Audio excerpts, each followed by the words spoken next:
pelajaran baru ya. Ini pelajaran baru. Kita akan belajar tentang coding dan kecerdasan artifisial. Kecerdasan artifisial bahasa Inggrisnya bilang AI, Artificial Intelligence. Jadi depannya tenaga-tenaga manusia atau kecerdasan kita akan diganti dengan kecerdasan komputer atau robot. Ya, AI itu robot. Jadi yang materi pertama kita akan kita belajar ini. Yang pertama itu kita dapat dari penjelasan mereka, kalian akan mengerti cara berpikir komputasional. Berpikir komputasional itu atau berpikir seperti komputer. Berpikir seperti komputer. Kemudian kita akan belajar 4 pilar berpikir komputasional. Ada 4 pilar atau 4 hal. Kemudian kita akan belajar contoh penerapan berpikir komputasional dalam kehidupan sehari-hari dengan kemudian apa itu literasi digital. Kemudian ada praktek etika, keamanan dan budaya digital. Yang pertama, berpikir komputasional. Pengertiannya.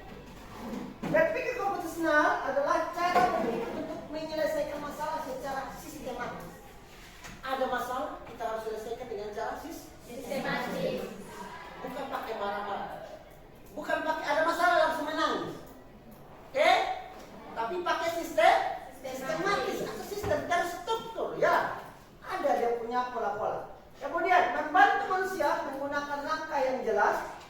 Ya, langkah yang jelas, terstruktur dan bisa dijalankan komputer. Kalau berpikir manusia, kita berpikir secara apa yang ada di pikiran. Kita berpikir tentang komputasional, berpikir secara logika seperti komputer.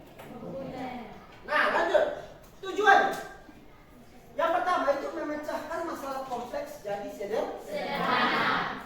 Kemudian menyusun solusi langkah demi langkah. Kemudian membangun pola pikir logis dan kritis. Ya, logika dan kritis ya. Kemudian langkah utama. Nah, ini dia 4 pilar yang saya maksud. Yang pertama ada dekomposisi. Sama-sama bilang dekomposisi. Ya, dekomposisi itu adalah memecah masalah besar jadi bagian kecil. Ada masalah. Contohnya, masalah di kelas 8C. Mulai dipilah-pilah. Masalahnya apa? Kebersihan kelas. Ketidakhadiran siswa. Kebersihan siswa dipilih. Oh, masalah di kelas, kebersihan kelas. Apa yang masalah di kelas? Tiket tidak kerja, sapu tidak ada, lantainya tidak keramik, dan dia diurutkan satu persatu. Kemudian yang kedua, pengenalan pola atau mencari kesamaan atau kemiripan. Pola, dia akan bicara tentang pola. Kemudian abstraksi, menyaring informasi penting, mengabaikan yang tidak perlu. Kita saring, mana yang penting itu yang kita ambil. Kalau kita ulang di pola tadi ya, pengenalan pola itu lebih banyak ke pengenalan, lebih banyak ke warna-warna. Pola. Kalau kita dalam potong pikiran bilang, hijau, apa yang ada dalam potong pikiran kalau warna hijau? Kalau omong tentang hijau, pikir yang masuk ke dalam otak itu apa? Pohon. Kalau bilang biru, laut dan langit. Putih, awan. Seperti itu ya, itu pengenalan pola. Tidak ada bilang, biru, itu awan. Tidak ya. Kita tahu bahwa biru itu laut dan langit. Oke, lanjut. Yang terakhir, algoritma, menyusun langkah-langkah penyelesaian. Algoritma itu langkah-langkah ya, yang memproses itu langkah-langkah ya yang kita buat. Kemudian, ya ini jelasan lengkap. Contoh dekomposisi, menyusun acara sekolah. Kita membuat acara sekolah. Contoh kita membuat acara sekolah, yang harus kita lakukan adalah dipecah. Harus ada tempatnya, ya. Pesertanya siapa, konsumsi makannya apa, atau acaranya kapan, perlengkapannya apa saja. Jadi dipisah, bukan dipisah. Pisah-pisah. Kemudian lebih mudah dikerjakan. Kenapa dekomposisi? Ya kalau ketua hanya bilang, dia ketua panitia, dia yang susun acara sekolah. Kalau dia berpikir sendiri, berarti berat. Jadi dia bisa, lu yang urus tempatnya. Kamu harus pilih.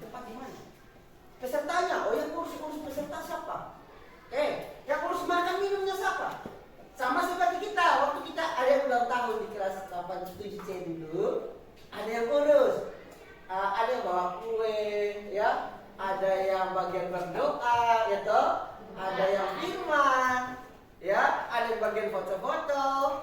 Itu dikomposisi. Kita pilih, ya. Oke. Lanjut. Pengenalan pola. Contoh, mengamati jadwal pelajaran. Ada pola berulang, jam istirahat, pelajaran inti dan ekstrakul.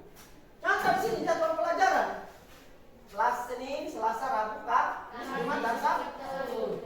Ada pengenalan pola, artinya ada hal-hal yang diulang. Contohnya, di hari Senin ada 3, Selasa 3, Rabu 3, Kamis 3, Sabtu 3. Artinya polanya sama, kecuali hari Jumat. Kenapa hari Jumat? Apa? 2 hari pelajaran. Pulang lebih artinya hari ke-5 hari ini pulangnya hampir sama. Kecuali hari Jumat. Atau ada pengulangan mata pelajaran. Berarti ada jelas. OPJ apa? Cuma 1 kali. PPKN 1 kali. IPS ada 2 kali. Matematika ada 2 kali. Agama 1 kali. Bahasa Inggris 2 kali. Indo 2 kali. Nah, gitu.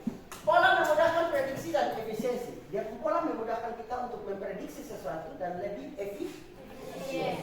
Lanjut, abstraksi. Contohnya, peta kota hanya menampilkan jalan utama, bukan semua detail. Peta kota. Pernah lihat peta? Iya. Atau kalau kita mau lihat di dalam Google Maps. Oke? Tahu Google Maps?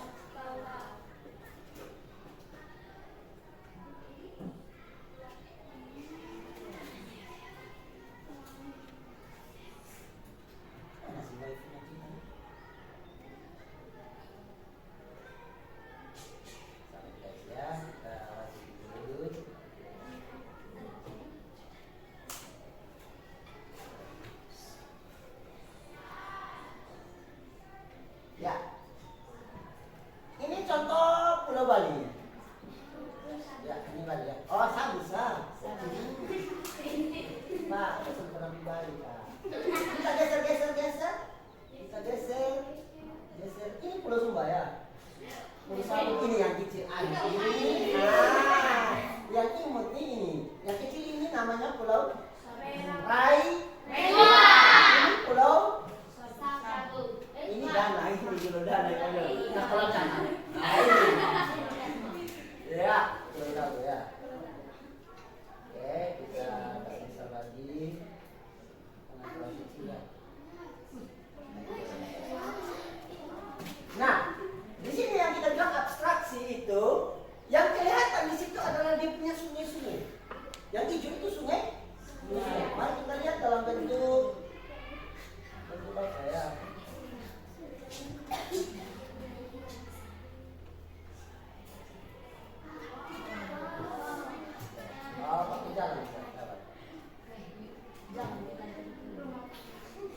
Ya, kita di sini ya. Ini grup SM ini.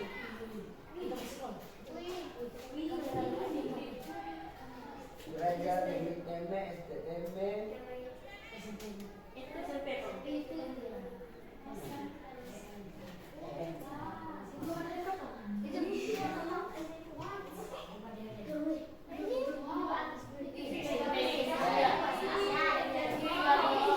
Oke, ini kita di sini ya. Kita ada di ruangan yang ini.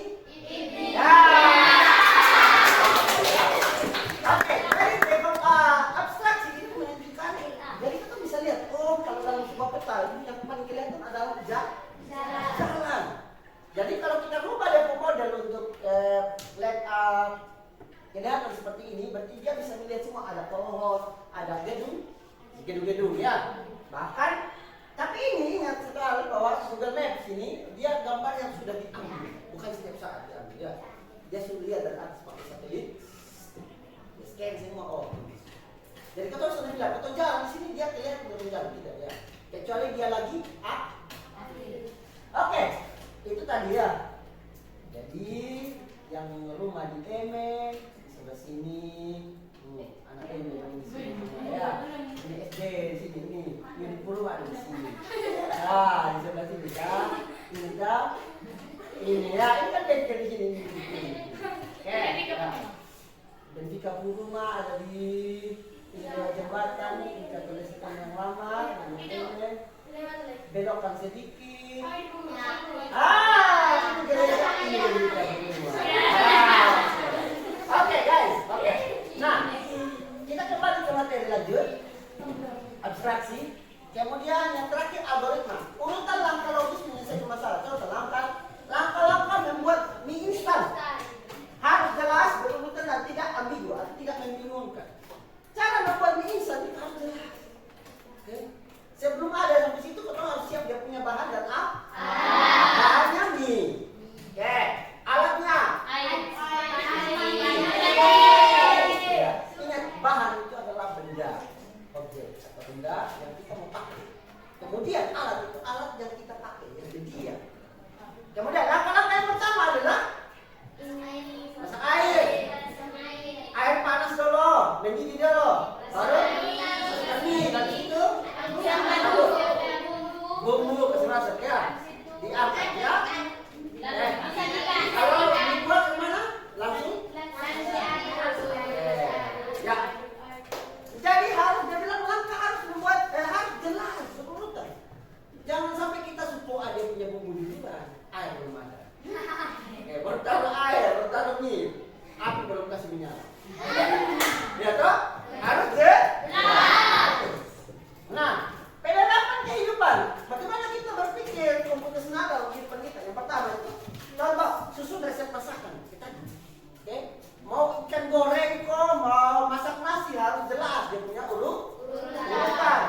Menyelesaikan soal matematika, kita harus jalan dari atas. Tidak ada orang mulai dari bawah ya. Oh, nilai segini baru naik ke atas. Tidak ya? Oke?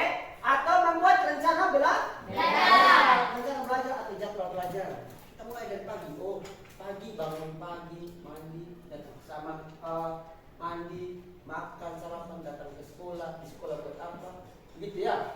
Rencana terstruktur. Kemudian semua memakai pola berpikir komputasional. Semua yang kita lakukan harus pakai pola pikir komputasional. Oke.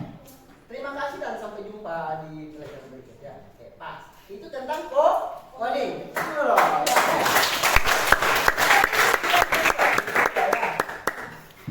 Literasi digital. Kalau tadi tentang bagaimana kita berpikir tentang komputasional, tentang komputer atau berpikir sebagai komputer, kita masuk di literasi digital. Digital itu artinya semua perangkat, semua perangkat teknologi. Oke, literasi itu yang perlu tahu bahwa tidak baca-baca atau berguna. Pertama, dengarkan, literasi digital adalah kemampuan untuk memahami, menggunakan, paham, menggunakan dan menilai informasi melalui teknologi digital. Di era serba online ini, kemampuan ini menjadi penting agar kita bisa memanfaatkan teknologi dengan bijak dan bertanggung jawab. Jadi bukan hanya memakai ya. Oke, jangan bilang beta tahu ini literasi digital, beta tahu main Facebook, main game, main WA, TikTok dan semua hal ya. Tapi harus bijak dan bertanggung jawab. Mengapa penting? Dengan literasi digital kita bisa tidak hanya bisa menggunakan gadget itu yang pertama HP. Oke? Tetapi juga mampu memilah informasi yang benar, menjaga etika online dan melindungi data pribadi. Main online itu ada namanya etika. Tahu etika? Tahu etika? Etika itu hal-hal yang mengatur tentang protokol perilaku. Ya. Literasi digital melindungi kita dari hoax dan kejahatan cyber. Yang pertama, cegah penyebaran hoax. Jaga data pribadi dan menggunakan teknologi secara etis. Komponennya ada 3, keterampilan teknis, berpikir kritis, etika dan keamanan digital. Kemudian, literasi informasi di internet. Kemampuan menilai informasi internet sangat penting. Tidak semua yang kita baca itu benar. Ingat, tidak semua yang kita baca yang ada di HP itu benar. Oke? Sehingga diperlukan kejelian dalam memilih sumber yang valid dan terpercaya. Dia bilang saring sebelum berbagi. Kalau ada informasi sebelum lu share atau bagikan di Facebook, apabila saling dulu, lihat dulu, oh betul, soalnya ini Pak. Jangan sampai ada informasi, telah dulu dalam dunia seorang anak kelas 8 C. Lu langsung bagikan. Padahal sudah ada yang mati.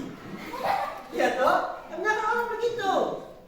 Oke, telah terjadi bencana alam. Semua logo-logo di Kepo hancur. Bagikan. Padahal tidak terjadi. Harus saling dulu, tanya-tanya dulu, jangan baru bagikan. Kalau jelas baru bagikan.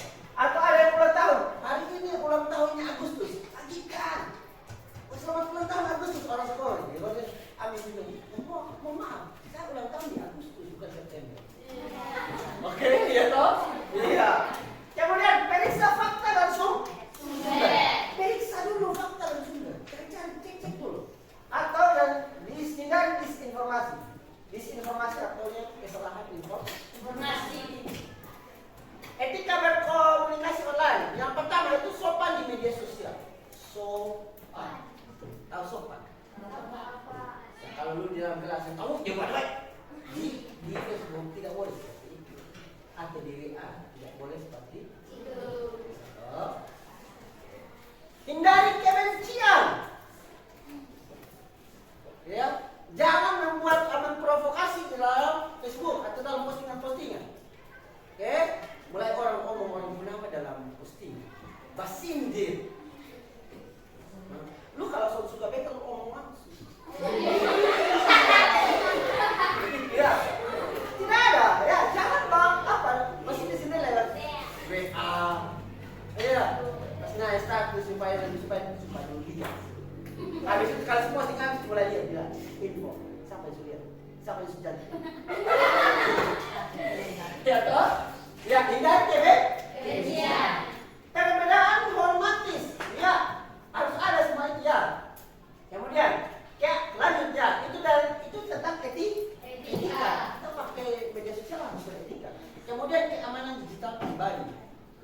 Yang pertama gunakan kata sandi yang kuat. Jangan klik sembarangan dan lindungi identitas digital. Gunakan sandi yang kuat. Kenapa harus pakai sandi yang kuat? Supaya orang jangan bongkar.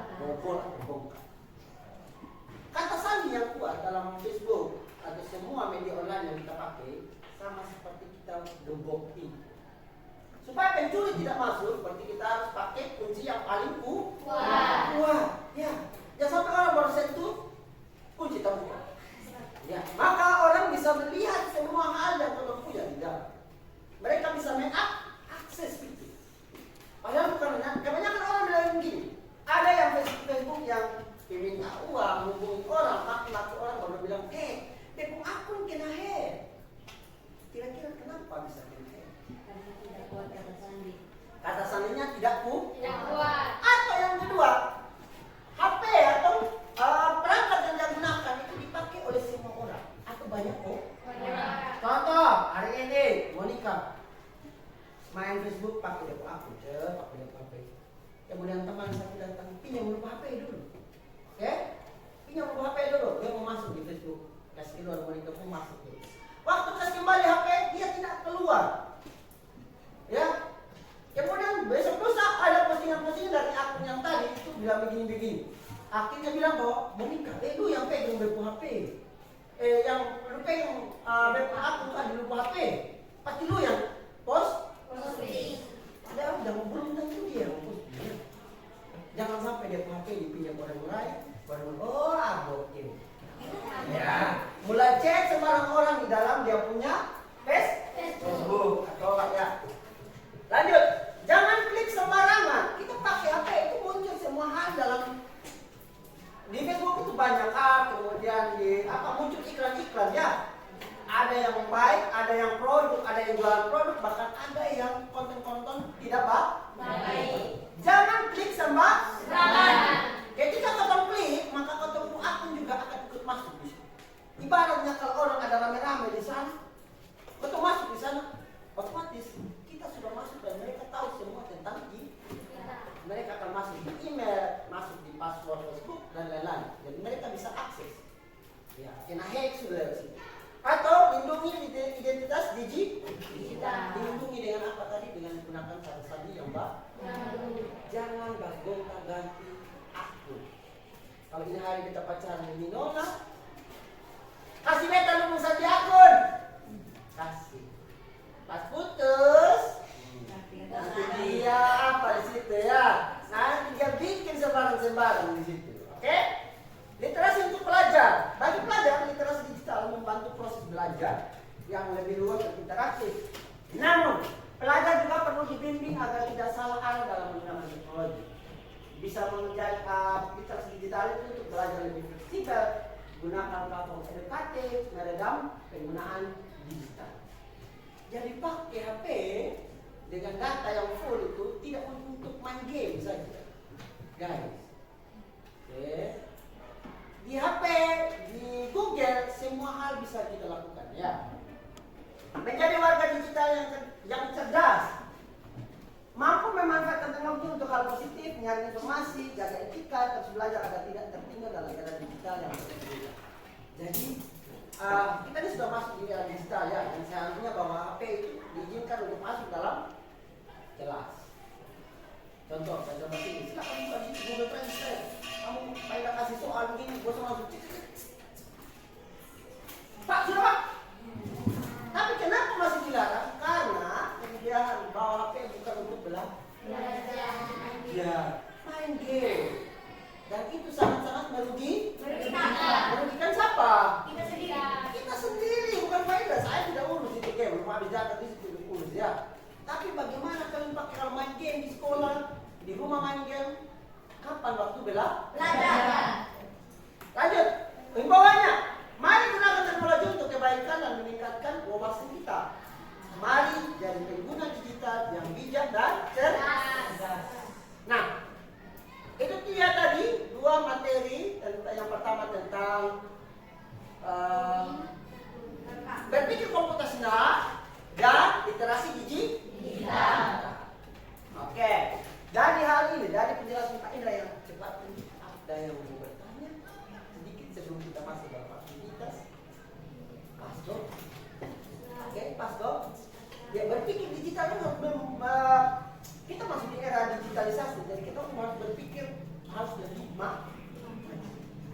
berpikir komputasional. Contoh berpikir begini, oh ini hari saya pulang di rumah ini saya pikir memang lewat jalan yang mana, lewat pintu gerbang yang mana, nanti saya ketemu di cabang itu saya pilih kiri ke kanan, oke? Jadi berpikir itu jauh memang efek ya, jangan. Jadi lu jelas memang masalah terlalu pulang seperti itu. Jangan sampai di pintu gerbang yang satu aja, main aja sama ternyata, main lagi muka di itu. Iya, ketemu tiap cabang timur dah loh, ketemu belanja di kios itu, habis ketemu lanjut di Puaga. Iya, berarti itu tidak terstruktur.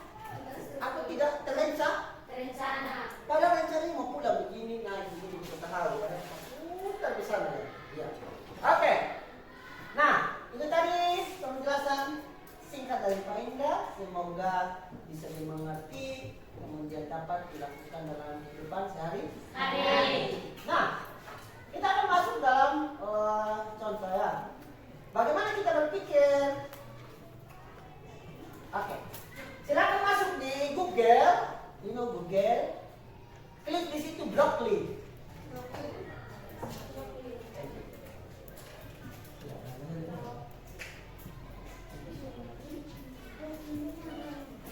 Tahu broccoli itu bantuan diri. Ini sudah.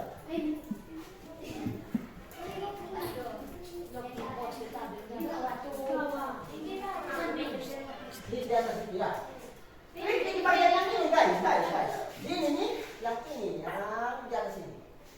Ini. Klik di situ, block klik. Oke?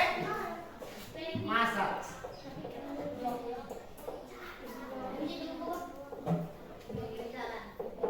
Ini block klik.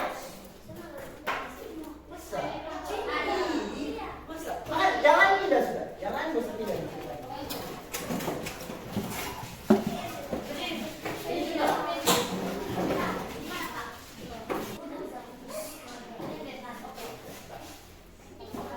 Sampai semua sama?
Nama hewan. Contoh. Silakan ketik sini saja. Tinggal enter. Oke, dia langsung buat soal.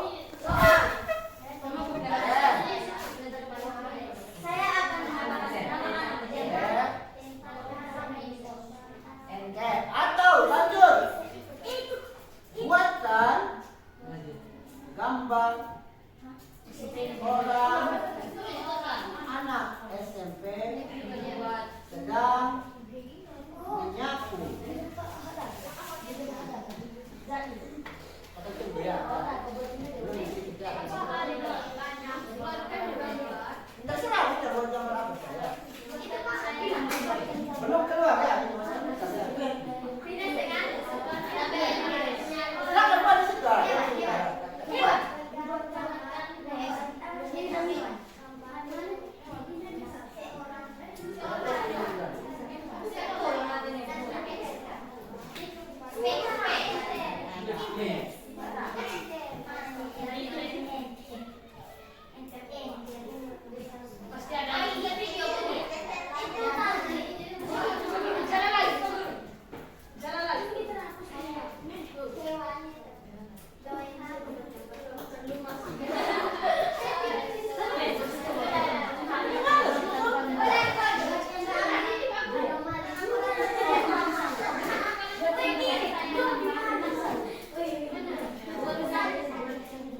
Kalau gambarnya adalah ya, tapi beda dengan teks ya.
Di bagian tanya apa saja ada bentuk mic.